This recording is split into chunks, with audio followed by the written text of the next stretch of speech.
사울 왕에 대한 이야기를 나누었고, 오늘은 우리가 잘 아는 다윗에 대한 이야기를 나누려고 합니다.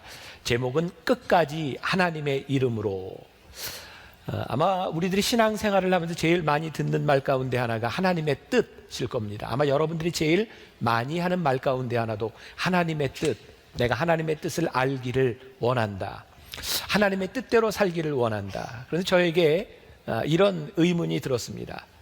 왜 우리는 하나님의 뜻을 알기를 원할까?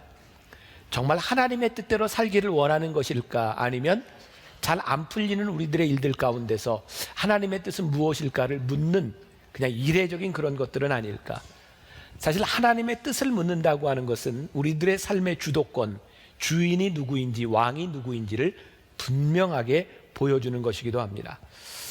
우리들이 흔히 이야기하는 일이 잘 풀린다, 잘 풀리네, 이런 말을 할 때 여러분들은 이것이 정말 하나님의 뜻대로 되는 것을 의미하는 것인지, 아니면 내 일이 잘 풀리는 것을 의미하는 것인지, 이런 것도 한번 생각해 볼 필요가 있지 않을까. 하나님의 뜻대로 산다고 하는 것을 두 가지 측면에서 생각해 봅니다. 하나는 하나님이 허락하시는 뜻이 있고, 또 하나는 하나님이 주관하시는 뜻이 있습니다. 여러분 잘 구별해야 됩니다. 하나님이 허락하시는 뜻이 있고, 하나님이 주관하시는 뜻이 있다. 하나님이 허락하는 뜻이라고 하는 것은 하나님의 뜻을 우리들이 우겨서 얻는 경우를 의미합니다. 여러분들이 하고 싶은 일들이 참 많이 있습니다. 여러분들이 악을 행하려고 하는 것이 아니라 여러분들이 하고 싶은 일, 그래서 하나님께 때를 쓰며 기도합니다. 하나님, 이거 좀 들어주세요. 근데 얘는 당최 안 들어주면 기도가 끝나지를 않아요. 그래서 하나님이 들어주실 때가 있습니다. 여러분 흔히 남녀 간에 결혼을 하는데, 내가 정말 결혼하고 싶은 사람 때문에, 그것이 하나님의 뜻이라기보다는 내가 결혼하고 싶어서 하나님 결혼하게 해주세요, 결혼합니다. 근데 하나님의 뜻대로 하지 않는 결혼들은 그 대가를 많이 치릅니다. 어려움을 당하게 됩니다. 언젠가 저희 아이가 한번 그런 이야기를 했습니다. 아빠, 엄마, 저 어렸을 때 좀 때려서라도 피아노를 좀 가르치지 왜 안 가르치셨어요? 그때는 아무리 하라고 해도 안 하더라고요. 근데 이놈이 배우면 좋은 거 아는데 왜 안 가르쳐 줬냐고 이야기를 합니다. 근데 우리들이 하나님 앞에 이런 때를 씁니다. 하나님은 모든 것을 잘 아시잖아요. 그때 나를 좀 쳐서라도 하나님 복종하게 하시지 왜 저로 하여금 이런 일을 당하게 하십니까? 근데 제가 말씀을 준비하면서 깨닫게 된 것이 있습니다. 하나님의 뜻이라고 하는 것은 하나님께서 우리들에게 보이시는 그 일에 대하여 우리들이 어떤 반응을 보이느냐에 따라 나타나는 것입니다. 하나님의 뜻은 분명한데 여러분들이 반응을 보이지 않으면 하나님의 뜻이 이루어지지 않습니다.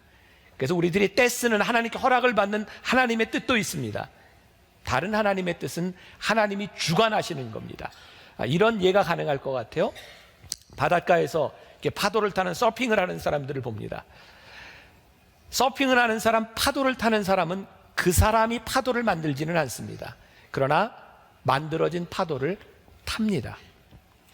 우리들이 하나님이 주관하시는 뜻대로 살아간다고 하는 것은 우리들이 뜻을 만드는 것이 아니라 하나님이 우리를 향해 행하신 그 뜻에 우리들이 맡기는 겁니다. 근데 우리들이 하나님의 뜻대로 우리들이 살아가면, 하나님의 뜻에 우리들이 순종하면 어떤 일이 일어나는가? 하나님의 뜻대로 살아간다는 것이 여러분들의 삶을 순탄하게 만든다는 의미는 아닙니다. 그러나 하나님의 뜻대로 살아가면, 순종하면 하나님의 기적을 체험합니다. 이게 신앙의 굉장히 중요한 원리입니다. 그래서 우리는 때때로 우리의 뜻이 깨어지는 경우를 경험합니다. 내 뜻이 깨어지고요. 그리고 하나님의 뜻대로 내가 순종했는데 내가 생각했던 것처럼 일이 잘 안 풀리는 경우도 경험합니다. 왜 이게 막히지? 시간이 지나면 우리 놀라운 것을 깨닫습니다. 이 일이 막혔을 때 하나님의 일을 계획하고 계셨고 그 일은 놀라운 기적일 때가 많이 있습니다. 오늘 여러분들에게 그런 도전을 주고 싶습니다. 하나님이 주관하시는 역사, 그 믿음 가운데서 우리들이 살아갈 때에 이것을 세상이 알게 될 것이다. 오늘 다윗의 이야기는 바로 그런 이야기입니다. 오늘 다윗이 골리앗과 싸우러 나아갑니다. 싸우겠다는 것은 그의 의지적인 행동입니다. 그런데 그의 의지적인 행동이 하나님이 기뻐하시는 일일 때 기적을 만들어냅니다. 우리들이 종종 착각하는 것이 있습니다. 이것은 하나님의 뜻이야 라고 생각하지만 그것이 내 뜻일 경우에 하나님의 뜻이 나타나지는 않습니다. 여러분, 요즘 그 구원파 때문에 우리들이 이제 한참 시끄러운데 여러분들에게 분명하게 이야기해야 될 것이 있습니다. 다윗을 보면 오늘 본문 말씀 45절에 다윗이 블레셋 사람에게 이르되 너는 칼과 창과 단창으로 내게 나아오거니와 나는 만군의 여호와의 이름 곧 내가 모욕하는 이스라엘 군대의 하나님의 이름으로 내게 나아가노라. 우리들이 끝까지 믿음으로 산다고 하는 것은요, 끝까지 하나님의 이름으로 나아가는 것을 의미하는데 구원파가 왜 이단인가? 구원파에서 뭐라고 주장을 합니까? 그들은 구원받은 후에 행동에 대해서는 이미 우리들이 구원받았기 때문에 괜찮다, 쉽게 이야기하면 그런 거죠. 회개와 믿음, 그것이 그들에게 빠져 있습니다. 계속해서 회개하는 것을 보면 너는 구원받지 않았다라고 생각합니다. 그래서 구원받은 사람들의 행위가 이미 구원받았기 때문에 그 다음의 행위는 하나님의 뜻에 맞는가 그렇지 않은가 그렇게 중요하지 않습니다. 이미 구원받았다는 거예요. 저는 적어도 우리들이 하나님 앞에 구원받은 백성으로 살아간다고 하는 것은 끊임없이 하나님의 이름으로 살아가는 것을 의미하지 구원받았기 때문에 이제는 내 뜻대로 살아갈 수 있다는 것을 의미하는 것은 아닙니다. 여러분, 하나님을 믿는 사람은 절대로 비윤리적이지 않습니다. 비도덕적이지 않습니다. 왜냐하면 하나님의 이름은 인격적이기 때문입니다. 여러분들이 하나님의 이름을 믿는 믿음을 가졌다면 여러분들 안에서 참다운 하나님의 영광이 드러나야 합니다. 사울은 겸손해서 하나님 앞에 쓰임받았습니다. 그러나 그가 자기의 고집을 꺾지 아니하고 그가 자기를 드러내려고 할 때 하나님이 사울을 버리셨다고 되어 있습니다. 다윗은 보잘것없는 사람이었습니다. 사울에 비하면. 그러나 그가 하나님께 불리움을 받았을 때 그가 끊임없이 하나님의 뜻을 따라 살려고 노력했을 때 하나님께서 그를 버리시지 않았습니다. 제가 오늘 말씀을 이렇게 묵상하며 저에게 떠오른 그림 같은 모습입니다.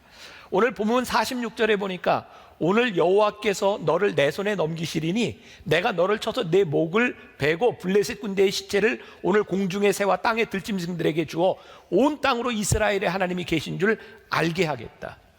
저는 이 말씀을 보면서 이 다윗이 영적인 파도를 타고 있다는 생각이 들었어요. 지금 그가 말하는 게 너희를 내 손에 맡기실 거야. 너를 쳐서 내 목을 베고 너희 군대의 모든 시체가 새 먹이가 될 거야 라고 하는 것이요, 그냥 하는 이야기가 아니라 다윗이 믿음을 가지고 믿음의 파도를 탔습니다.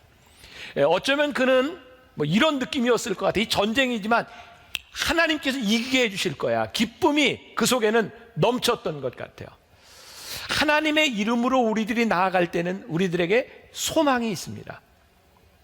하나님의 이름으로 나아갈 때는 우리들에게 소망이 있다. 세월호가 워낙 큰 사건이기 때문에 제가 한번 짚고 넘어가야 된다는 생각이 드는데 참 마음 아팠던 게 이런 거예요. 이 사건을 지나가면서 우리 민족 스스로가 우리를 정말 보잘것없는 이 정부를, 이 나라를 정말 비참하게 우리들이 짓밟고 있다는 생각이 들었어요. 잘했다는 것 아닙니다. 잘못한 건 많습니다. 근데 우리들이 하나님의 이름으로 믿음을 가지고 살아가는 사람이라면 우리들 스스로가 이 가운데서 어떤 태도를 보여야 될까? 저는 여러분들에게 소망이 있어야 된다고 생각합니다. 왠지 아십니까?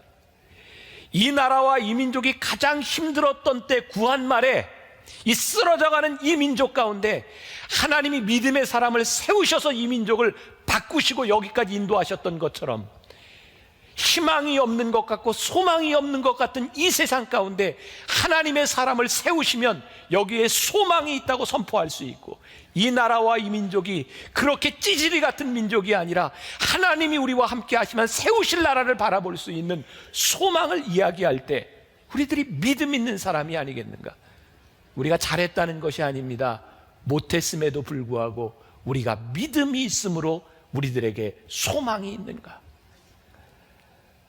몇 달 전 우리나라 대통령이 통일에 대해 이야기하면서 대박이라는 표현을 썼습니다. 그것 때문에 많은 논쟁들이 있었어요. 뭐 통일이 로또냐 뭐 이런 이야기들. 통일은요, 대박이 되기 위해서는 통일을 준비하지 않으면 절대로 대박되지 않습니다. 우리가 믿음을 착각하는 것이 있습니다. 믿음은 대박이야. 우리는 그동안 그런 설교를 너무 많이 들었습니다. 믿으면 돼. 믿음대로 돼.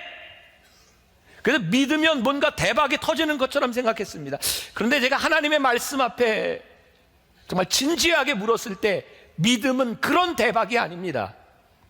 믿음은 여러분들이 믿기 때문에 이루어지는 것이 아니라, 여러분들의 믿음이 이루어지는 것이 아니라 그 믿음이 하나님 앞에 올바로 서 있을 때, 그리고 그 믿음으로 여러분들이 무엇을 하느냐에 따라 이루어지는 것이지, 여러분들이 믿는 대로 다 이루어지는 것이 아닙니다. 죄송합니다. 제가 요즘 또 이상한 거 배우고 있어요. 스케이트, 스피드 스케이팅. 얼마나 재밌는지 몰라요. 빙상장에 참 너무 재밌어요. 근데 제가 속으로, 나는 목사니까 믿음이 있으니까 나는 잘 탈 거야. 나는 내일 가면 무지무지하게 잘 탈 거야. 타지겠습니까? 연습해야 합니다. 연습해야 합니다. 근데 우리가 믿음을 그렇게 생각한다니까요. 내가 하나님을 믿으니까, 내가 믿으면서 기도하니까 이건 될 거야. 믿음은 그런 게 아니라는 말씀입니다. 오늘 다윗을 통해서 우리들이 깨달아 알아야 되는 것이 있습니다. 다윗의 승리는 그가 알고 있었던 믿음을 선포했을 뿐만 아니라 그는 믿음의 삶을 살며 준비한 사람이었습니다. 저는 믿음을 인격이라고 여러분들에게 정의한 적이 있습니다. 여러분들이 믿음을 가진다면 그 믿음대로 살아갈 때 잘못되지 않는 이유는 믿음이 인격이기 때문에, 하나님의 말씀에 우리들이 어긋나지 않는 인격을 살아가기 때문에 그 믿음이 우리들에게 기적을 일으키는 것이지, 여러분들이 소원하는 것이 믿음이라고 착각하지 말라는 겁니다. 여러분, 교회에서 신앙생활하면서 여러분들의 상처를 받고 하나님을 원망하지 마십시오. 왜 교회에서 돈 거래하며 여러분들 상처받습니까? 성경에서 여러분들 돈 거래하지 말라 그랬어요. 돈을 꾸지도 꾸어주지도 마십시오. 여러분들이 줄 수 있으면 베풀고 주는 것이 성경적입니다. 근데 왜 교회 안에서 돈 거래를 하고 여러분 상처를 받습니까? 그리고 믿음이 무너진 것처럼? 아니요, 여러분들의 생활이 무너졌을 뿐입니다. 교회 안에서 하나님을 믿으면서 왜 사람 때문에 상처를 받고 하나님을 비난합니까? 이 안에 있는 어떤 누구도 믿음의 대상이 되지 못합니다. 우리는 허물을 덮어줘야 되는 사람들인데, 우리는 그 사람을 믿으며 우리들이 잘못된 믿음을 가지고 살아갑니다. 성경에서 우리들에게 이렇게 얘기합니다. 쉬지 말고 기도해라. 이게 무슨 말일까요? 우리는 그동안 믿음 있는 사람, 기도 많이 하는 사람, 근데 아무리 기도를 많이 한다고 그 사람이 쉬지 않고 기도할 수 있겠습니까? 저는 말씀을 묵상하면서 이런 생각을 해요. 쉬지 말고 기도하라고 하는 말씀은 내가 하나님과 함께 호흡하라고 하는 말입니다. 그러니까 우리들은 기도의 시간으로 저 사람이 철야도 많이 하고 뭐 작정 기도도 많이 하고 금식도 많이 하니까 믿음이 좋은 사람이라고 생각했을지 모르지만, 그것이 하나님과 함께 호흡하는 믿음이 아니었다면 그 기도의 시간들은 자기의 노력일 뿐입니다. 여러분 오해하지 마세요. 제가 여러분들의 기도가 무가치하다는 것이 아닙니다. 여러분들의 기도가 인격적으로 하나님 앞에 올바로 서 있을 때 그 기도가 기적을 이루는 것입니다. 그런데 기도 자체가 우리들의 욕심을 떠나지 않는 한 그것은 믿음의 기도가 아닙니다. 자, 오늘 다윗을 보세요. 우리의 기준에 의하면 다윗은 그렇게 믿음 있는 사람처럼 보이지 않습니다. 어디 오늘 말씀에 다윗이 골리앗하고 나가 싸울 때 다윗이 부흥에 참석했다가 가슴이 뜨거워지더니 뭐 물맷돌을 들었다, 이런 말씀 없습니다. 다윗이 금양로 금요 철야에 참석했다가 은혜를 받고 능력이 생겨서 나갔더라, 이런 구절 없습니다. 어디에도 다윗이 예배에 참석해서 힘을 얻었다, 기도를 많이 해서 힘을 얻었다, 이런 구절이 없습니다. 다윗에게 중요했던 것은 그가 지금 서 있는 곳에서 여호와 하나님의 임재를 선포했다는 겁니다. 어떻게? 지금 우리가 싸우고 있는 이 전쟁은 여호와께 속한 것인즉 하나님께서 하시면 내가 이길 것이라고 하는 그 임재를 선포하는 그 전쟁터가 다윗에게는 예배의 장소였습니다. 오늘 여러분들의 이 예배의 장소는요, 오늘 예배가 여러분들에게 믿음의 선포가 되기 위해서는 이곳에서 하나님의 임재를 여러분들이 선포할 때입니다. 하나님의 임재가 아닌 여러분들의 욕심을 주장하는 한 이 예배는 믿음의 예배가 될 수 없습니다. 자, 맹목적인 믿음이 믿음은 아니다. 이해가 되셨어요? 자, 성경을 우리들이 조금 더 좀 진지하게 볼 필요가 있다. 오늘 말씀에 보면 우리들이 너무 쉽게 생각할 수 있는 것이 있습니다. 다윗이 물맷돌을 들고 나가서 골리앗에게 이렇게 던졌더니 골리앗이 넘어져서 죽고 목을 잘라서 이겼다. 얼마나 동화틱하고 낭만적인지 몰라요. 근데 우리들이 조금 더 생각해 봅시다. 사무엘상 17장 4절부터 7절까지의 골리앗에 대해서 묘사를 하고 있는데 그는 키가 2m 93 정도, 그가 두른 갑옷 57kg, 그가 들은 창 7kg 정도 됩니다. 이스라엘의 왕이었던 사울이 다른 사람보다 이 목이 하나 어깨가 더 큰 사람이었는데 그도 골리앗에게 상대가 되지 않는 사람이었습니다. 골리앗을 향해 나간 다윗의 믿음 때문에 골리앗을 싸워서 이겼다. 이건 너무 단편적이고 낭만적인 해석인 것 같습니다. 다윗은요, 믿음만을 가지고 나아간 것이 아니라 그의 믿음에 적합한 실력이 있었습니다. 저는 올림픽 경기를 보며 정말 정말 신기하다 싶은 게 양궁입니다. 50m, 70m? 여러분 신기하잖아요. 이 골드에 맞히는 거. 근데 게다가 가끔 나오는 일이지만 골드 가운데 그 카메라 꽂아놓은 데 딱 맞기도 합니다. 세상에. 근데 그 우승하려면 그 골드에 50% 이상 맞아야 됩니다. 여러분 이게 얼마나 가능한 일이라고 생각하십니까? 다윗이요, 골리앗을 향해 나가 싸울 때 저는 예전에 이 말씀을 이렇게 이해했었어요. 뭐 해석하는 거에 따라 따르겠지만 다윗이 여유 있게 나갔다고 생각했어요. 언제가 제가 그런 얘기했죠. 골리앗이 얼마나 큽니까? 다윗이 물맷돌을 들고 쫙 나가는데 저놈 되게 크다. 대충 던져도 맞겠다. 그래서 다윗이 이렇게 쉽게 나갔을 거라고 생각했거든요. 근데 그게 아니더라고요. 다윗의 온몸이요 갑옷을 입고 있었어요. 57kg나 되는. 그러니까 물맷돌이 큰데 맞는다고 그냥 죽는 게 아닙니다. 그 골리앗이 투구를 쓰고 있었습니다. 유일한 골리앗의 아킬레스건이 무엇입니까? 얼굴입니다. 근데 만일 다윗이 물맷돌을 들어서 만약에 실수한다면 골리앗은 쉽게 방어할 겁니다. 이제 다윗이 나가서 싸울 수 있는 방법이 없는 겁니다. 이게 이런 상황이었구나. 자, 사무엘상 17장 40절, 48절, 49절 한번 같이 읽어볼까요? 손에 막대기를 가지고 시내에서 매끄러운 돌 5을 골라서 자기 목자의 제구 곧 주머니에 넣고 손에 물매를 가지고 블레셋 사람에게로 나아가니라. 블레셋 사람이 일어나 다윗에게로 마주 가까이 올 때에 다윗이 블레셋 사람을 향하여 빨리 달리며 손을 주머니에 넣어 돌을 가지고 물매로 던져 블레셋 사람의 이마를 치매 돌이 그의 이마에 박히니 땅에 엎드려지니라. 이거 좀 상상을 해보세요. 저는 이런 참 성경을 그렇게 봤던 거죠. 다윗이 물맷돌 가지고 나서 샥 던졌더니 서 있는 골리앗이 맞은 거라고 생각했는데 말씀을 보니까 어떻게 지금 싸우려고 둘이 달려 나오는 겁니다. 여러분 옛날 영화 생각해 보세요. 말을 쫙 장군이 차차차차 나오면서 칼을 들고 쫙 오고 다윗은 그 뛰어가면서 그 주머니에 손을 넣고 물맷돌을 들고 뛰어가면서 던진 거예요. 이게 어떻게 가능하다고 생각하세요?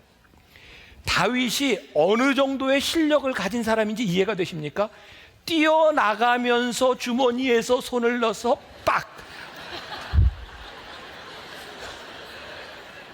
이게 결코 쉬운 상황이 아니라면 다윗에게 있어서 이런 노력이 있었구나. 그런데 17장 34절부터 37절까지 제가 이야기로 말씀 띄우지 마세요. 다윗이 사울에게 이렇게 얘기합니다. 주의 종이 아버지의 양을 칠 때에 제가 사자와 곰과 그들이 나와서 새끼를 이렇게 죽이려 할 때 제가 싸워서 이겼고 때로는 내가 위험을 당할 때 그 발톱에서 하나님이 나를 보호해 주셨습니다. 다윗은 그가 양을 치며 정말 많은 전투를 경험합니다. 그리고 움직이는 사자와 움직이는 곰을 돌로 맞춘 거예요. 다윗이 이 정도의 실력을 가지고 있었기 때문에 그는 하나님 앞에 나가서 하나님, 전쟁은 여호와께 속한 것입니다. 제가 지금까지 쌓았던 실력이 있는데 주님, 제가 이것을 가지고 나가서 싸우겠습니다. 다윗은 적어도 그렇게 나간 것이지 맹목적으로 전쟁은 여호와께 속한 것인즉 제가 이기리라 믿습니다 이러고 나가지 않았다 이 말이에요. 믿음을 제대로 이해할 필요가 있겠다는 생각이 들었어요. 다윗이 싸울 때 왜 기적이 일어났을까? 하나님이 대신 싸워주신 것이 아니라 하나님의 사람으로 실력을 갖춘 다윗을 통해서 하나님이 역사하신 것이 기적의 사건이다. 자, 여러분들, 왜 교회가, 왜 믿음이 힘을 잃었는가? 우리들은 하나님 앞에 이런 기도를 참 많이 해서, 하나님, 저 부족한데 하나님 저 도와주세요. 여러분들 자녀들의 실력이 부족한데 하나님 이번에 시험을 잘 보게 해주세요. 그래서 여러분들 자녀들 가운데는 실력이 안 되는데 하나님의 은혜로 대학도 붙고 취직도 되고 하나님의 은혜입니다 라고 고백하는 것이 있습니다. 하나님 그렇게 역사해 주십니다. 저 이거 부정하지 않습니다. 왜냐고요? 저도 그런 경험이 있으니까요. 제가 대학교 들어갈 때, 신학대학 들어갈 때 저희 아버님이 너 신학교 공부 못해서 들어가는 거 아니다. 너 좋은 대학 들어갈 정도의 실력이 안 되면 너 안 보낸다. 근데 제가 그 정도 실력 안 됐습니다. 저 열심히 공부했어요. 그리고 학력고사를 보고 그 당시에는 집에 와서 TV로 채점을 할 때였습니다. 기적이 일어났습니다. 찍은 게 다 맞는 거예요. 어쩌면 찍은 게 맞았지? 이것도 맞았어요. 이것도 맞았어요. 정말 가슴이 벅차요. 그래서 제가 장학금 받고 우수한 성적으로 감리교 신학대학에 들어갔습니다. 들어갔더니 시험을 보더라고요. 모든 학생들은 영어 시험을 봐서 영어 클래스로 A, B, C, D 반에 나눕니다. 시험을 봤는데요, 기적이 더 일어나지 않더라고요. 제가 장학금 받고 들어가서 열반에 들어갔습니다. 얼마나 창피했는지 몰라요. 제가 대학원에 들어가기 위해서 이제 마음을 잡고 열심히 공부했습니다. 진짜 열심히 공부했어요. 그래서 교회에 하고 있던 사역을 다 내려놓고 나 이제 대학원 시험을 봐야 되니까 잠시 내려놓고 공부하겠습니다. 진짜 열심히 공부했는데 떨어졌어요. 그런 걸 그렇게 표현해, 창피가 찬란하다고. 아니, 이거 말이나 안 하고 시험을 봤으면 뭐 이거 뭐 일까지 다 내려놓고 공부했는데 이거 떨어진 거예요. 그리고 떨어져서 제가 처음으로 태어나서 열심히 공부해봤습니다. 도시락 2개 싸가지고 시립도서관에 가서 그때 안경도 쓰게 됐고요. 저는 태어나서 처음으로 독일어로도 꿈도 꾸고 영어로도 꿈도 꾸고 제가 감리교 신학대학 대학원 수석으로 들어갔습니다. 믿어야 됩니다, 이거. 진짜예요. 그리고 제 삶이 바뀌었습니다. 제가 그냥 그렇게 또 봐주시고 또 봐주시는 하나님의 은혜를 경험했다면 저는 이 자리에 없을 겁니다. 근데 제가 하나님의 은혜를 간증으로 가지고 있지만 하나님이 늘 그렇게 역사하시지 않았습니다. 제가 못했을 때 떨어지게 하셨고 저로 하여금 노력하게 하셨습니다. 저는 여러분들에게 이런 말씀을 드리고 싶어요. 하나님이 여러분들을 쓰시려면 여러분들이 믿음에 걸맞는 실력을 가져야 된다. 여러분들이 한 번쯤은 여러분들이 간증으로 여러분들이 간직할 수 있는 것이 필요하지만 그것이 반복된다면 그 사람은 버려지게 된다는 거예요. 그럼 자녀를 위해서, 여러분들을 위해서, 여러분들의 인생을 위해서 기도할 때 정말 무엇이 기적이고 무엇이 하나님의 뜻이고 어떻게 믿음으로 살아가야 되는지를 우리들이 분명히 알아야 합니다. 오늘 저는 다윗의 이 본문을 보면서 중요한 건 싸움에서 이긴 기적이 아니라 이 실력을 가지고 잘 훈련된 다윗이 하나님의 이름으로 나아갔을 때 일어난 사건, 그것이 기적이지 단순히 싸움에 이긴 것이 기적은 아니라는 생각을 합니다. 간절한 믿음으로 나아갈 때 다윗이 승리하게 되었다. 이거 너무 단편적인 일입니다. 여러분들이 착각하는 믿음입니다. 믿음으로 살았던 다윗이 하나님이 계획해 놓으신 싸움에 나갔을 때 하나님이 승리하게 하셨다. 이것이 믿음의 기적입니다. 준비된 자는 믿음을 만나 하나님의 계획을 이루어 간다는 사실입니다. 인격적인 믿음 가운데 여러분들이 준비된 삶을 살라. 오늘 물맷돌에 대한 이야기를 좀 하고 싶습니다. 물맷돌, 하찮은 겁니다. 하나님의 도구로 쓰임 받을 때 이 물맷돌이 얼마나 크게 성경에서 부각되는지 몰라요. 여러분, 우리가 아무리 준비한다고 해도 여러분들이 실력 가지고 뭐가 되겠습니까? 제 말씀을 오해하지 마세요. 우리들이 실력을 갖춰야 된다라고 하는 것은 하나님께 쓰임을 받는 데 필요한 한 부분이지, 우리의 실력을 가지고 하나님이 쓰시는 것은 아닙니다. 우리의 실력이라고 하는 것, 하나님 앞에 보면 물맷돌 하나밖에 되지 않을지 모릅니다. 중요한 것은 우리들이 가지고 있는, 어쩌면 하찮은 것일지 모르지만, 전쟁은 하나님께 속한 것인즉 내가 준비한 것이 하나님 앞에 쓰임받을 수 있는 믿음입니다. 골리앗이 가지고 있었던 칼, 그는 이스라엘 백성을 위협하는 칼이었지만 다윗의 손에 들렸을 때 그 칼은 골리앗의 목을 자릅니다. 제가 지난주에 여러분들에게 소개해드렸던 김범곤 목사님이 쓴 그 노숙자들의 그 이야기를 담은 그 책에 보면 이런 이야기가 나옵니다. 노숙자들을 섬기는 일로 이렇게 밥을 하고 이런 바퍼 사역을 하는데, 이제 알코올 중독자에서 삶에서 이렇게 돌아온 사람들이 그 일을 돕습니다. 그런데 트럭을 타고 가다가 너무 노후된 트럭이 사고로 사람이 죽을 뻔합니다. 하나님께 기도합니다. 하나님, 트럭을 좀 주세요. 근데 기적 같은 일이 일어났습니다. 땡땡땡 양담배 회사에서 차와 트럭과 승합차를 쓰라고 준 겁니다. 여기서 문제가 생겼어요. 사람들이, 우리가 술도 끊고 담배도 끊고 새 생활 하겠다고 온 사람들인데 양담배 회사에서 준 차를 쓰는 것이 옳으냐 그러냐. 그때 이 목사님이 기도했답니다. 하나님, 어떻게 해야 할까요? 그때 하나님께서 이 골리앗의 이야기를 생각나게 하셨고, 골리앗의 손에 칼이 들려있을 때와 다윗의 손에 칼이 들려있을 때가 쓰임이 다르지 않느냐. 땡땡땡 양담배 회사에서 보낸 그것을 너희들이 거룩하게 써라. 그래서 그걸 가지고 사역을 하기 시작합니다. 자, 제가 오늘 새벽에 어머니 기도에 기도하면서 하나님이 저에게 주셨던 마음입니다. 우리들에게는 두 가지가 있다. 세상적인 것을 거룩하게 만드는 것이 있고, 믿음을 세상적으로 타락하게 만드는 일이 있다.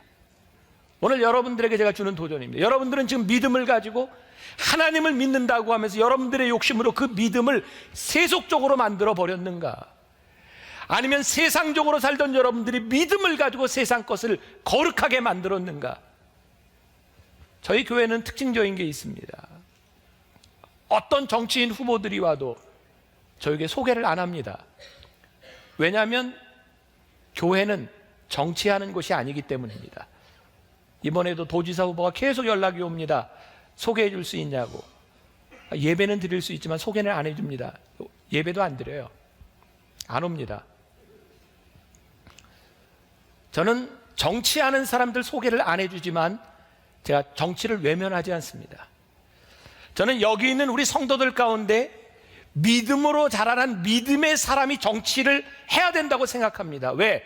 부패한 이 정권과 부패한 정치를 바꿀 수 있는 것은 이 세상을 거룩하게 만드는 믿음을 가진 하나님의 사람들이기 때문입니다.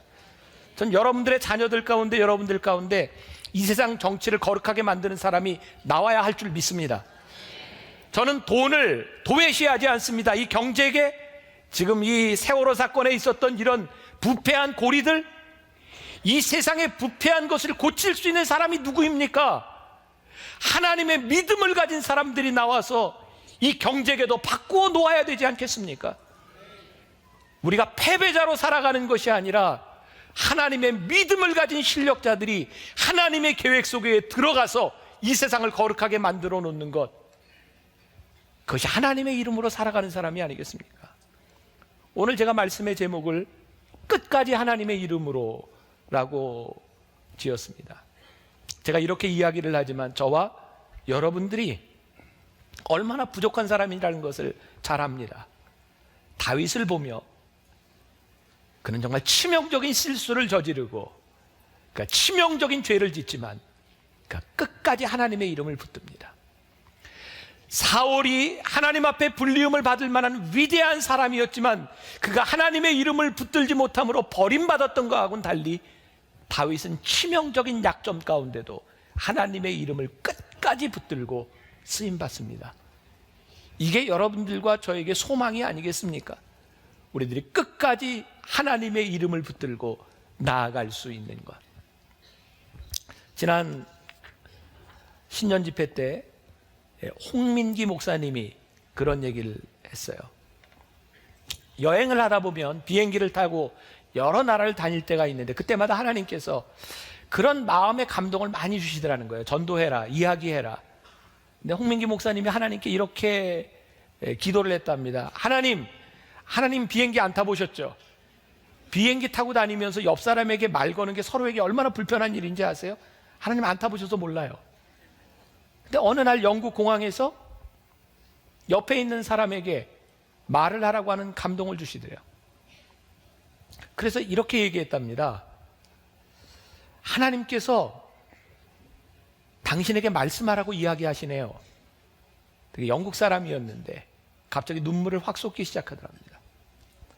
내가 40년 사업을 하면서 모든 것을 다 잃어버리고 내가 자살을 생각하고 있는데 내가 어렸을 때 믿었던 하나님, 정말 하나님이 나를 잊지 않으셨는지, 하나님이 나를 잊지 않으셨다면 나는 살 거고 그렇지 않으면 나는 죽을 거라고. 근데 지금 당신이 나에게, 하나님이 당신에게 이야기하라고 하셨다고, 하나님이 나를 잊지 않으셨다고. 그때 홍 목사님이 이런 얘기를 합니다. 마음이 무거워졌다.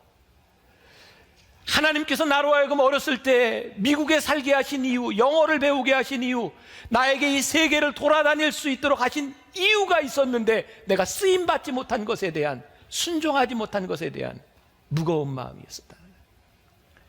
믿음의 역사는요, 하나님이 나에게 하도록 갖추어 주신 것과 하나님이 나에게 세워주신 계획에 대한 순종에서부터 이루어지는 겁니다. 저는 여러분들이 이 믿음의 훈련, 믿음의 순종이 여러분들에게 있었으면 좋겠습니다. 믿음은 맹목적인 것이 아니라 하나님과 동행하는 인격이고, 그 믿음은 순종하며 나타나는 것이고, 물맷돌처럼 부족하지만 하나님이 함께 하시면 하나님이 함께 하심으로 하는 일을 할 수 있는 것이 무엇인지를 드러내는 것, 그것이 믿음입니다. 레디컬, 저는 믿음의 본질이라고 생각해요. 더 이상 여러분들의 소망을 믿음이라고 착각하지 않았으면 좋겠습니다. 믿음은 인격이기에 여러분들의 삶에서 하나님이 영광을 받으실 때 그것이 믿음의 역사입니다. 믿는 것으로 끝나지 말고 믿기 때문에 움직이고 실천하고 사셔야 합니다. 그래야 하나님의 기적을 우리들이 보게 될 것이기 때문입니다. 이게 우리 교회, 이 민족의, 그리고 여러분들에게 소망일 줄 믿습니다. 우리 예수의 이름으로 일어나, 예수의 이름으로 우리 함께 찬양합시다. 마태복음 1장 23절, 자, 우리 같이 한 목소리로 봉독해 보겠습니다. 보라, 처녀가 잉태하여 아들을 낳을 것이요 그의 이름은 임마누엘이라 하리라 하셨으니 이를 번역한즉 하나님이 우리와 함께 계시다 함이라. 아멘. 자, 우리들이 크리스마스 때가 되면 제일 많이 듣는 말 중에 하나가 임마누엘입니다. 임마누엘은 하나님이 우리와 함께 하시다. 이것은 약속이기도 합니다. 우리들에게 주신 약속이에요. 우리가 그리스도와 함께 산다고 하는 것, 사도 바울은 갈라디아서 2장 20절에서 이렇게 표현을 하죠. 내가 그리스도와 함께 십자가에 못 박혔나니 그런즉 이제 내가 사는 것이 아니요 오직 내 안에 그리스도께서 사시는 것이라. 내 안에 그리스도께서 사시는데 전제가 있죠. 그리스도와 함께 십자가에 못 박혔나니. 저는 이렇게 운동을 참 좋아하는데 배우는 걸 별로 좋아하지 않습니다. 배우는 과정이 쉽지를 않아요. 근데 제가 지금까지 배웠던 모든 운동들을 보면 제일 많이 하는 이야기가 운동을 배우기 전에 뭐라고 얘기하냐면 힘을 빼세요 그럽니다. 힘을 빼세요. 이 배드민턴 할 때도 이게 스매싱 할 때나 탁구나 또 테니스나 다 마찬가지예요. 힘을 빼세요. 참 신기한 건 힘을 빼야 힘이 들어갑니다. 그렇죠? 힘을 안 빼고 처음부터 세게 치면 스매싱 할 때 맞지를 않습니다. 힘을 빼라, 힘을 빼라. 제가 오늘 말씀을 준비하면서 우리의 신앙의 진리도 똑같다. 예수 그리스도와 함께 우리들이 능력 있는 삶, 임마누엘의 삶을 살기 위해서 전제 조건이 있는데 내가 죽는 거예요. 내가 죽는다고 하는 것은 내 안에 그리스도께서 사시기 위해서요. 그것을 임마누엘이라고 얘기하는 거예요. 우리들이 이전에 크리스마스 때가 되면 참 많이 들었던 설교 중에 하나가 예수님의 탄생, 그것이 사실이냐 아니냐 증명하려고 노력들을 했어요. 그래서 오래전에 빌라도의 보고서라고 하는 역사적 문서를 가지고 예수님이 오시고 십자가에 달리신 것이 사실이다는 것을 증명하려고 많이 노력했던 것 같아요. 근데 오늘 저는 이런 생각을 합니다. 예수님의 나심을 증명하는 것보다 우리들에게 정말 중요한 것이 있는데, 지금 우리와 함께 하시는 예수님을 우리의 삶으로 증명하는 것이다. 크리스마스는 과거의 예수님을 생각한 것으로 끝나는 것이 아니라 지금 우리와 함께 하시는 예수님을 우리들이 확증하는 거예요. 오늘 제가 말씀의 제목을 인생의 끝에서도 이렇게 잡았습니다. 미국 대통령 중에 가장 수치스러운 사람 중에 하나가 닉슨이죠. 1973년인가요? 그 워터게이트 사건으로 닉슨이 대통령 자리에 내려와야 했습니다. 근데 이 워터게이트 사건에 연루된 유명한 사람이 하나 있습니다. 찰스 콜슨이라는 사람입니다. 찰스 콜슨은요, 워터게이트 사건에 연루되어서 감옥에 가게 되는데, 그는 감옥에서 예수님을 만납니다. 그는 권력의 정점에 있을 때 예수님을 만난 것이 아니라 그의 인생의 끝에서 예수님을 만나고, 찰스 콜슨이 우리 크리스찬들에게 알려지게 된 것은 그 이후에 그는 평생을 교도소에 있는 사람들에게 복음을 전하는 삶을 살아가게 됩니다. 예수님께서 우리 인생에 찾아오셔서 우리들의 삶에 변화된 이야기, 그것이 크리스찬의 이야기고 그것이 임마누엘입니다. 오늘 여러분들과 함께 이 임마누엘, 예수님께서 우리들의 삶에 오셔서 우리의 인생을 바꾸시는 일은 무엇인가? 제가 올 한 해 처음 시작할 때 출판사에서 책이 하나 왔고요. 저에게 추천서를 하나 써달라고 했습니다. 미국의 목사님이 쓴 책입니다. 책 제목이 The End of Me라는 책이었어요. 우리나라 말로는 나의 끝, 예수의 시작, 이렇게 제목이 번역이 되었습니다. 지난 4주 동안 제가 대강절 은혜에 대한 이야기를 했죠. 4명의 주인공들이 정말 쉽지 않은 인생을 살아가다가 예수님을 만난 은혜의 이야기였습니다. 이 제목이요, 나의 끝, 예수의 시작. 이게 기가 막히더라고요. 하나님의 우리를 경험할 수 있는 절호의 기회는요, 내 인생의 끝에서 은혜를 경험할 때가 참 많습니다. 여러분, 마태복음 5장에 산상수훈이 있어요. 마음이 가난한 자는 복이 있나니부터 이렇게 시작을 하는데, 마태복음 5장 4절의 말씀을 유진 피터스는요, 이렇게 번역을 하고 있습니다. 잘 들어보십시오. 가장 소중한 것을 잃었다고 느끼는 너희는 복이 있다. 그때야 너희는 가장 소중한 분의 품에 안길 수 있다. 가장 소중한 것을 잃었다고 생각하는 때 너희들에게 복이 있다. 왜냐하면 그때야 너희들이 가장 소중한 것을 얻을 수 있기 때문이다. 저는 복음의 핵심이라고 생각해요. 우리가 십자가의 죽음을 경험할 때 내 안에서 사시는 예수 그리스도를 경험하는 것처럼, 어쩌면 우리들은 우리의 인생의 끝이 아니면 하나님을 바라보려고 하지 않는 경향이 있는 것 같아요. 그래서 오늘 여러분들이 기억해야 될, 혹시 여러분들 가운데 내 인생의 끝이라고 생각하거나 여러분들의 삶의 인생의 가시를 안고 있다고 생각하는 분이 있다면, 오늘 임마누엘 하시는 주님을 경험할 수 있는 절호의 기회다. 우리의 인생에 만일 질병으로 인하여 많은 고통을 당하고 있다면, 하나님께서는 그 질병을 통하여 우리의 영혼이 얼마나 소중한지를 깨닫게 하시기를 원하시는 것은 아닐까. 만일 여러분들 가운데 죄로 인하여, 수치심으로 인하여 참 힘들어하는 사람이 있다면, 오늘 우리들을 통하여 우리들에게 죄를 도말하시려는 하나님의 은혜를 깨닫게 하시려는 것은 아닐까. 오늘 여러분들이 환경적인 문제를 가지고 정말 변화되려고 기도하는 여러분들이 있다면, 우리의 내면을 변화시키려는 하나님의 은혜가 임하는 때는 아닐까. 정말 불현듯이 여러분들의 삶에 찾아와서 여러분들을 힘들게 하는 인생의 침입자들을 만났을 때, 오히려 그들이 우리들의 인생의 손님으로, 우리들에게 축복으로 보내준 사람이라고 하는 것을 느끼도록 하나님이 만들어주시는 것은 아닐까. 크리스마스는 임마누엘의 하나님을 우리들이 다시 한번 경험할 수 있는 것, 우리를 새롭게 채우시는 하나님의 은혜를 경험할 수 있는 순간이다. 말씀을 준비하는 가운데 읽었던 신학자 로이 레신이라고 하는 사람이 쓴 인간에게 가장 필요한 것이라는 글이 있습니다. 제가 좋아서 한번 읽어드리려고 그래요.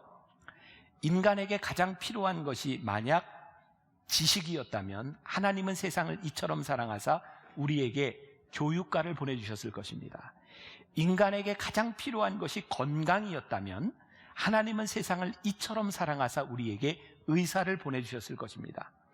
인간에게 가장 필요한 것이 돈과 재물이었다면 하나님은 세상을 이처럼 사랑하사 우리에게 사업가를 보내주셨을 것입니다.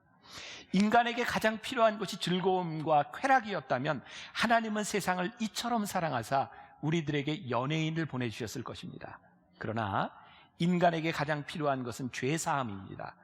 죄의 용서 없이 우리는 편안하게 눈을 감지 못하고 죄사함 없이 우리는 마지막 날 하나님 앞에 설 수 없습니다. 죄사함 없이 우리는 천국을 바라볼 수 없습니다. 그래서 하나님은 세상을 이처럼 사랑하사 우리에게 구세주를 보내주셨습니다. 하나님께서 우리들에게 예수님을 보내주셨는데 요즘 이 세상을 보면 하나님을 믿지 않는 사람이 참 많죠. 그리고 이번 통계청에서 조사한 것에 의하면 좀 놀라운 결과들이 나왔죠. 2005년과 2015년 10년 만에 조사한 결과에 의하면 아무도 예상할 수 없었던 이 기독교가 모든 종교 중에 제일 많은 퍼센테이지를 차지하고 있다. 또 교인들이 우리는 준다고 생각했는데 지난 10년 동안 교인들이 100만 명이 넘게 늘어난 좀 이해할 수 없는 부분들이 있다. 그런데 더 중요한 것은요, 전체적으로 종교 인구가 처음으로 역전이 된 거예요. 아무런 종교를 가지지 않는 사람들이 50%를 넘어섰고 종교를 가진 사람들이 40%대로 내려갔어요. 이 문제를 놓고 사회 현상을 가지고 사람들이 이렇게 이야기하는 것을 들었습니다. 왜 사람들은 하나님을 신을 믿으려고 하는 것이 아닐까? 근데 어떤 사람이 이렇게 이야기하더라고요. 만일 이 종교에 몇 가지를 포함시켰더라면 종교 인구가 좀 더 많았을 겁니다. 그 종교가 뭐냐면 구글 신과 네이버 신을 포함시켰더라면 좀 늘어났을 것입니다. 왜 그러냐면 사람들이 요즘은 하나님께 묻지 않고 바로 네이버에게 물어본다는 거죠. 또 요즘 사람들이 식사할 때 기도도 하지 않는 것을 보면서 종교심이 없다라고 생각하지 마십시오. 사람들은 기도할 때 제일 먼저 스마트폰을 꺼냅니다. 그리고 음식을 찍습니다. 요즘 뭐 제사상을 차려놓고도 며느리가 스마트폰으로 찍는다고 이야기를 하죠.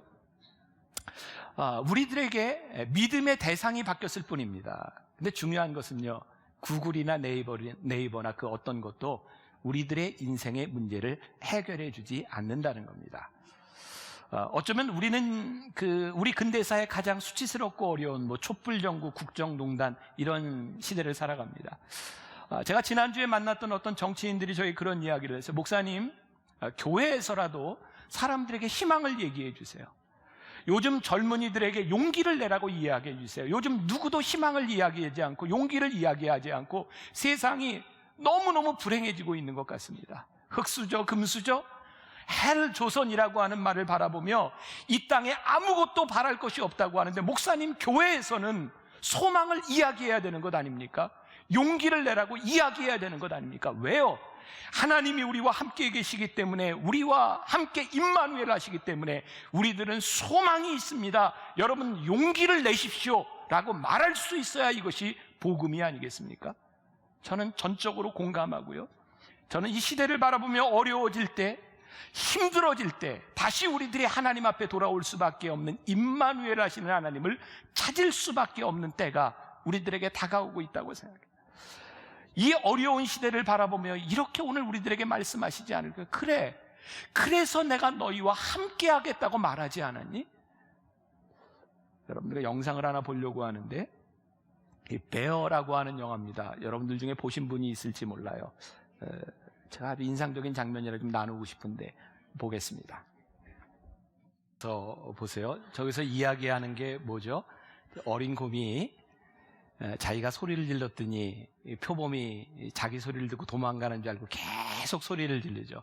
봤더니 뒤에 어미곰이 딱 버티고 있어서 어미곰 때문에 표범이 도망가고 있는 거예요. 이 어린 곰이 막 도망가는 이런 과정들을 보면서 마치 우리의 인생을 보는 것 같기도 해요. 우리의 인생은 우리의 삶으로 컨트롤할 수 없는 것들이 참 많거든요. 그래서 우리는 절망스러울 때가 많이 있어요. 그래서 우리들이 최선을 다해 봅니다. 잘 안 돼요. 근데 어느 순간 문제가 쫙 해결되는 때가 있어요. 모든 문제와 근심들이 물러갑니다. 우리 내가 한 줄 알았더니 뒤에서 하나님께서 우리를 향해 딱 버티고 계신 거예요. 내가 너희와 함께 하겠다 약속하신 임마누엘 하나님께서 우리 뒤에 계신 거예요. 하나님의 임재가 무엇일까요? 임마누엘이 무엇일까요? 우리들의 인생에 우리들이 어찌할 수 없는 순간에 우리 뒤에 딱 버티고 계신 하나님을 우리들이 느끼는 순간이에요. 마태복음 28장 20절에 보면 예수님께서 마지막에 제자들에게 이런 말씀을 하세요. 내가 너희에게 분부한 모든 것을 가르쳐 지키게 하라. 볼지어다 내가 세상 끝날까지 너희와 항상 함께 있으리라 하시니라. 하나님을 믿는 우리들에게 분명한 것이 있는데 그것은 우리들에게 사명만 주신 것이 아니라 우리들과 함께 하시겠다고 하는 약속을 주신 거예요. 하나님의 약속을 끝까지 붙들고 살아가는 사람들이 크리스찬이에요. 이사야서 7장에 보면 아주 중요한 성경에 중요한 단어가 하나 나오는데 그것은 남은 자라는 말이에요. 남은 자. 이사야는 유대 백성들이 하나님께 불순종하고 죄를 지음으로 인하여 심판을 받는 무서운 심판의 이야기가 나옵니다. 그런데 위로의 이야기가 이어서 나오고 있어요. 남은 자를 하나님이 지키시겠다는 거예요. 남은 자는요, 하나님 앞에 끝까지 충성을 다한 자예요. 어떠한 환경의 어려움에도 불구하고 믿음을 지킨 자예요. 어떠한 상황과 문화적인 많은 변화 가운데도 믿음을 지킨 자예요. 어떤 고난과 어려움 가운데서도 유혹에서도 믿음을 지킨 자예요. 여러분, 이 교회의 부흥을 보면요, 역사를 보면요, 참 이해할 수 없는 것 중에 하나가 믿음을 지켰던 사람들 때문에 교회가 부흥하거든요. 근데 교회가 부흥하면 교회는 틀림없이 타락합니다. 이 역사에 끊임없는 반복이에요. 왜 그럴까 생각해 보니까요, 믿음을 지켰던 자들의 축복을 바라보며 사람들이 교회로 들어오고 복음을 믿으려고 하는데 그들은 복음을 지키려고 하는 것이 아니라 복음을 이용하려고 해요. 우리들 마음을 참 힘들게 하는 것 중에 하나가 지금 우리 정치인들 가운데도 성경을 인용하고 예수를 믿는다고 하는데 너무너무 부끄러운 모습들이 있는데 그걸 보면서 우리들이 왜 예수를 믿는데 저러지? 라고 하는데 딱 두 가지로 갈라지는 것 같아요. 하나는 복음을 지키기 위해서 살아가는 자가 있고요, 복음을 이용하려는 자가 있는 거예요. 그런데 이 남은 자라고 하는 이사야서의 이 중요한 이 사상은 무엇이냐면 끝까지 복음을 지키고 믿음을 지키고 하나님 앞에 온전히 남아있는 자, 그들을 위하여 임마누엘 하시겠다는 거예요. 임마누엘은 무엇일까요? 믿음을 지킨 자를 구원하시겠다는 거예요. 임마누엘은 무엇인가요? 믿음을 지키지 않고 복음을 이용하려고 하던 자를 심판하시겠다는 거예요. 그래서 예수님께서 이 땅에 오셔서 임마누엘 하신다고 하는 것은 우리들에게 복음인과 동시에 누군가에게 심판이 될 수 있는 거예요. 제가 올해 들어서 읽었던 아주 인상적인 책 중에 하나가 Be the Message라고 하는 책입니다. 메시지가 되어라, 뭐 복음이 되라 이런 뜻일 것 같은데 이 책을 쓴 캐리 슉, 크리스 슉이 쓴 책에 보면 인상적인 구절이 하나 나와요. 나는 세미한 소리란 표현을 참 좋아한다. 하나님은 우리 마음속에 잔잔한 속삭임을 통해 말씀하신다. 문제는 우리가 말만 많이 하고 잘 듣지 않는다는 것이다. 메시지는, 복음은, 임마누엘은 하나님께서 우리들에게 늘 잔잔한 음성, 세미한 음성으로 우리들에게 말씀하세요. 그런데 우리가 잘 들으려고 하지 않는 거죠. 하나님의 말씀이 우리들에게 들리는 순간 우리들에게 요구하는 것은 뭔지 아세요? 내가 복음을 들었으면, 메시지를 들었으면 내가 메시지가 되라. 이것이 복음이에요. 그 Be the Message라고 하는 책에 보면 이런 이야기가 나와요. 한 번은 이 캐리 슈 이 부부가 교회 청년들을 이렇게 초청해 놓고 약속을 합니다. 저녁을 대접하기로. 그런데 많은 청년들이 올 텐데 분주하게 하루를 지나다 보니까 음식을 잘 장만하지 못했어요. 그래서 오후 늦게 빨리 음식을 사러 이제 슈퍼에 갑니다. 근데 그 책에 보면 그날은 이제 비가 내리고 있고 무척 분주했는데, 그래서 음식을 이렇게 조금만 사가지고 빨리 계산하고 나오려고, 요즘 그 슈퍼에 가면 10개 미만은 빨리 계산하는 데 있잖아요. 서가지고 줄을 서 있는데 앞에 있는 여자가 물건을 샀는데 10개가 훨씬 넘는 걸 사가지고 앞에 앉아 있는 거예요. 기분이 나쁜 거죠. 저 여자가 쓰면 안 되는데 근데 계산을 하는데 그것도 하나하나 내려놓는데 너무 천천히 내려놓는 거예요. 화가 나기 시작한 거예요. 결정적으로 화가 난 건 다 물건을 놨는데 이 여자가 이제 지갑을 열고 카드를 찾는데 없으니까 다 이제 지갑을 다 엎어놓고 찾기 시작하는 거예요. 막 화가 나는 거예요. 그때 이 여인이요, 계산대에서 계산하는 사람에게 이렇게 말을 합니다. 아, 미안합니다. 제가 원래 이런 사람이 아닌데요. 오늘 우리 딸아이가 처음으로 병원에 가서 항암 치료를 받고 왔는데 딸아이를 집에 데려다 놓고 내가 우리 딸아이에게 무엇을 좀 사줄 수 있을까 정신없이 오다 보니 제가 이렇게 카드를 안 가져온 것 같아요. 그때 이렇게 뒤에 서 있던 이 캐리 슈기요, 그런 생각을 합니다. 아, 저 여인은 내가 한 번도 겪어보지 않은 무거운 짐을 지고 있구나.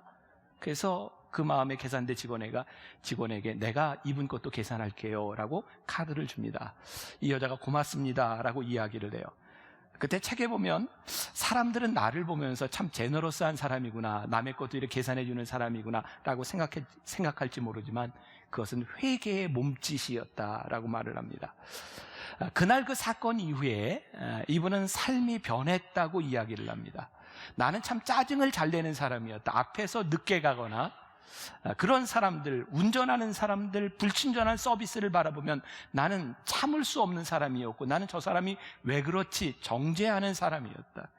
그런데 그날 이후 나를 화가 나게 만든 저 사람에게 가장 필요한 것이 무엇인지를 배웠다. 그리고 이렇게 말을 해. 메시지가 된다고 하는 것은 바로 내 앞에 있는 사람을 사랑하는 것이다. 이 이야기는 저에게도 굉장히 많은 이렇게 찔림을 주었어요. 저도 예의 없는 사람을 잘 못 참거든요. 왜 저 사람은 저럴까? 왜 저 사람은 저렇게 불친절할까? 왜 예의가 없을까? 근데 그 사람에게 무슨 일이 있는지를 생각한다면 우리가 메시지가 된다고 하는 것, 임마누엘이신 하나님과 우리들이 함께 살아간다고 하는 것은 내 앞에 있는 사람을 사랑하는 것인데 우리가 참 사랑하지 못하고 살아가고 있구나.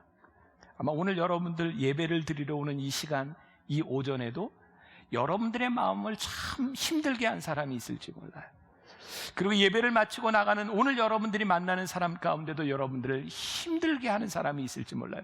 그런데 오늘 크리스마스에 임마누엘 하신 하나님께서 우리들에게 주시는 도전이거든요. 내가 메시지가 된다고 하는 것이 무슨 의미이냐.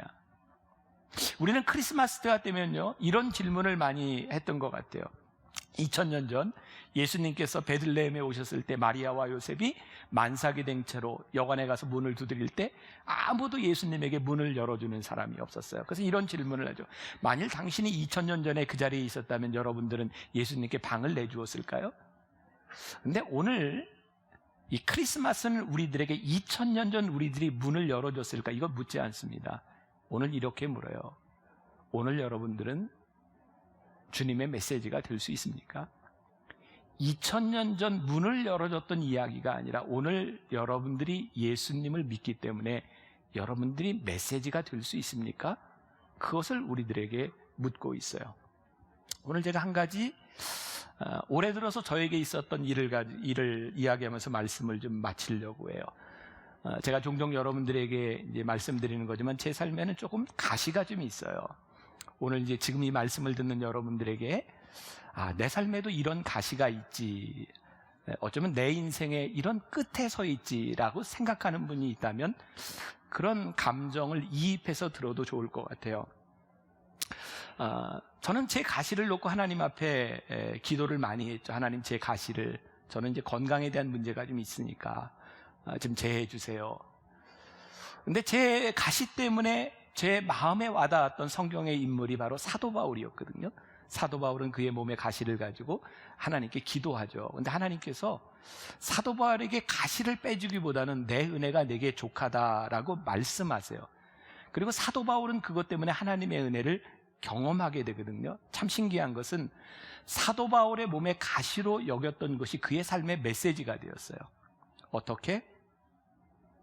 너는 네 가시로 인해서 나와 늘 동행했잖니. 네 몸에 가시가 없었더라면 너는 어쩌면 네 믿음을 지킬 수 없을지도 몰라. 근데 너는 가시 때문에 나와 함께 동행했어. 그게 사도 바울에게 주셨던 임마누엘의 경험이었어요. 사도 바울은 가시 때문에 그와 함께 하시는 하나님을 고백할 수 있었어요. 지난 7월에 제가 한 2년 전에 약속했던 집회 일정이 있었습니다. 그런데 그 집회를 가는 게 힘들었던 건 애틀란타에 있는 한인 연합 장로교회인데 미국에 있는 한인 장로교회 중에는 제일 큰 교회였어요. 근데 그 교회 목사님이 올 5월에 선교 여행에 갔다 왔다가 갑자기 심장마비로 세상을 떠났어요. 아니 이런 상태에서 교회를 가야 되나 어떡하나? 네, 교회에 연락을 해보니까 집회를 준비하고 있으니 와서 집회를 했으면 좋겠다는 거였어요.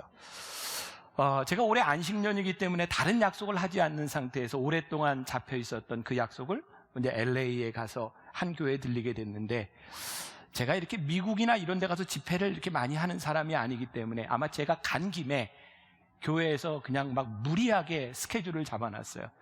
제가 또 태생적으로 이렇게 좀 거절을 잘 못하는 성격입니다. 그러다 보니 제 체력을 좀 지나게 이렇게 스케줄을 소화하게 되었고요. 애틀란타로 가게 됐을 때는 제 몸에 가시가 말을 하기 시작했어요. 저에게 찾아왔던 공황장애 우울증, 이게 평소에는 괜찮은데 제 체력을 지나치면 공황장애가 나타나요. 설교를 하기 전이었는데 숨을 쉴 수가 없는 거예요. 가슴도 아프고 쓰러질 것 같았어요. 온몸에 진땀이 나기 시작했고요. 강대상에 올라가기 전에 내가 설교를 할 수 있을까? 죄송해요. 저 목사인데 두려워요. 내가 할 수 있는 일은 간절하게 기도하는 일밖에 없었어요. 하나님 도와주세요. 하나님 저 도와주세요. 설교를 포기해야 되나 말아야 되나? 하나님 저 도와주세요. 간절하게 기도를 했고요. 참 신기하죠? 목회자가 힘들면 교인들은 은혜를 받는다는 거예요. 제가 힘들고 어려웠던 것만큼 아마 그 목사님이 갑자기 세상을 떠나고 난 후에 힘들었던 그런 상태였기 때문인지 모르지만 정말 은혜스럽게 예배를 드리게 되었어요. 제 가시가 제 속에서 말하기 시작했어요. 그리고 어느 날 저녁 말씀을 전하기 전에 제가 울면서 하나님께 많이 회개하며 기도하게 되었어요. 왜냐하면 제가 이렇게 힘들고 어려운 가운데서 간절하게 기도하고 있는데 그동안 우리 교인들에게 또 이 강단에 설 때 그렇게 간절하지 못했던 제 모습이 떠올랐고, 그것 때문에 또 이렇게 울면서 회개하기 시작했어요. 이 가시는요, 저에게 여러 가지 모양으로 저에게 말하기 시작했고, 그것이 저에게 메시지로 저에게 선물이 되었어요. 그 다음날 새벽이었는데 집회를 마치고 새벽에 어떤 성도가 저를 찾아왔어요. 딱 봐도 미국에 오래 산 교포였어요. 미국의 교포들이 좀 후질근합니다. 한국 사람에 비해서. 그분이 저를 찾아와서 이야기하기를, 목사님, 제가 지금 새벽에 3시간 운전하고 왔어요. 30년 전에 저희 아버지였던 김우영 목사님께 설교를 들었던 그 은혜 받았던 추억 때문에 아들인 제가 온다는 이야기를 듣고 3시간을 운전하고 왔어요.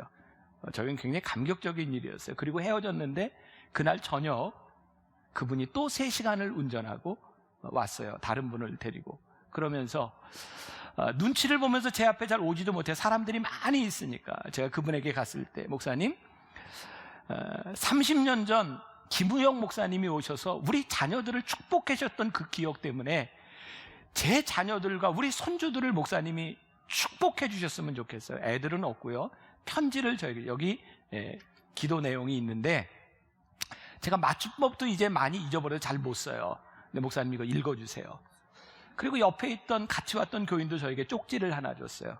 가서 열어보니까 같이 왔던 분은 아마 그 이유도 잘 모르고 온 것 같아요. 이분이 그렇게 하니까 편지도 쓰고 거기에 100불짜리 하나, 50불짜리 하나, 20불짜리 하나, 그것도 새 돈이 아니에요. 이렇게 꾸깃꾸깃한 돈이 거기 들어있었어요. 그리고 이분이 저에게 이제 편지를 썼는데 거기에 100불짜리 여러 장이 꾸깃꾸깃한 돈이 거기에 있었어요. 그걸 보는 순간, 와, 이건 돈이 아닌 거예요, 돈이. 그리고 이 돈을 제가 쓸 수 있는 돈도 아니고, 제가 참 힘들어하는 며칠 사이에 제 마음과 또 저희 아버지를 생각하며 저에게 위로해주는 굉장히 큰 선물이었던 것 같아요. 그래서 제가 그 돈을 미국에 있는 제 아들에게 그 편지와 함께 주면서 너 이거 굉장히 귀한 돈이니까 잘 써. 그 이야기를 했더니 제 아들이 저에게 이렇게 얘기하더라고요. 아버지, 아마 수십 년이 지나서 어떤 교인도 저에게 똑같은 말을 하겠죠. 그때 그 아버지한테 설교를 들었는데 지금 목사님한테 설교를 듣고 있노라고. 저에게 그때 주셨던 이렇게 메시지였어요. 저를 위로하시는 일이었어요. 내가 가시로 힘들어할 때 하나님이 저에게 말씀하시는 그 메시지, 그게 은혜고 나에게 선물이구나. 인생의 끝에서 여러분들의 삶의 가시에서 아파하고 힘들어할 때 내가 너희와 함께 하겠단 말이야. 임마누엘 하시겠다고 하는 하나님께서는 오늘 우리들에게 그 가시 가운데서 말씀하시고 우리의 인생 끝에서 우리들에게 말씀하고 계세요. 이 땅에 예수님이 오실 때 예수님을 기다리던 사람들은요, 소망이 없었던 사람이거든요. 너무 오랜 동안에 어려움 가운데, 핍박 가운데 힘들어하던 사람들에게 메시지로 우리들에게 희망으로 오셨어요. 그제 금양로에서 설교하던 그 김수민 목사님이 마지막에 그런 이야기를 했는데 제가 좀 이렇게 나눠보고 싶은데, 뭐 이렇게 전설 같은 이야기다. 그리고 시작을 했어요. 어떤 사람이요, 예수님처럼 살고 싶어서 예수님을 따라하려고 이스라엘 성지에 가서 예수님이 지었던 십자가를 그대로 지고 골고다 언덕에 가서 예수님처럼 십자가에 이렇게 못 박혔대요. 근데 그때 밑에 있던 사람들이 이분을 약 올리는 거예요. 네가 하나님의 아들이면 내려와 봐라, 막 이렇게 조롱하는 거예요. 너무너무 화가 나서요, 못을 빼고 내려와서 그 사람 뺨을 때렸대요. 촥 때렸더니 그 뺨 맞은 사람이 너무너무 당황스러운데, 문제는 때린 자기도 당황스러운 거예요. 내가 이러려고 온 게 아니잖아요. 그래서 다시 십자가로 올라가려고 뒤를 봤더니 십자가가 보이지 않더래요. 예수님이 만일 조롱하는 사람들 때문에 십자가에서 내려오셨더라면 어떡하셨을까? 예수님은 십자가기 때문에 지셨어요. 우리들의 인생의 가시와 우리들의 인생의 끝에서 우리들이 감당해야 될 분들을 감당하지 않거나 지지 않으려고 할 때 십자가는 우리들에게서 사라져요. 우리는 임마누엘을 경험하지 못해요. 임마누엘은 우리 인생의 끝에서, 우리의 삶의 가시 가운데서, 내가 감당해야 되는 우리의 십자가 가운데서 하나님이 우리들에게 약속해 주신 거예요. 가시가 우리들에게 메시지가 되고, 우리들의 십자가가 우리들에게 메시지가 되고, 우리의 인생의 끝에서 임마누엘 하시는 하나님 때문에 그 하나님이 우리들에게서 말씀하기 시작할 때 우리가 메시지가 돼요. 오늘 하나님께서 여러분들에게 주시는 도전이에요. 이제 너희가 복음이 되어라. 이제 너희들이 메시지가 되어라. 오늘 우리들에게 세미한 음성으로 말씀하시는 그 하나님, 이 땅에 오신 주님 때문에 우리들이 메시지가 될 때 저는 소망이 있다고 생각해요. 여러분, 이와 같은 때 이 대한민국에서 소망을 이야기하고, 여러분들 용기를 잃지 마세요. 젊은이들을 향해서 너희들에게 소망이 있다니까. 왜냐면 하나님이 너희와 함께 계시잖아. 소망을 붙들고 메시지가 되는 여러분들이 되시기를 주님의 이름으로 간절히 축원합니다.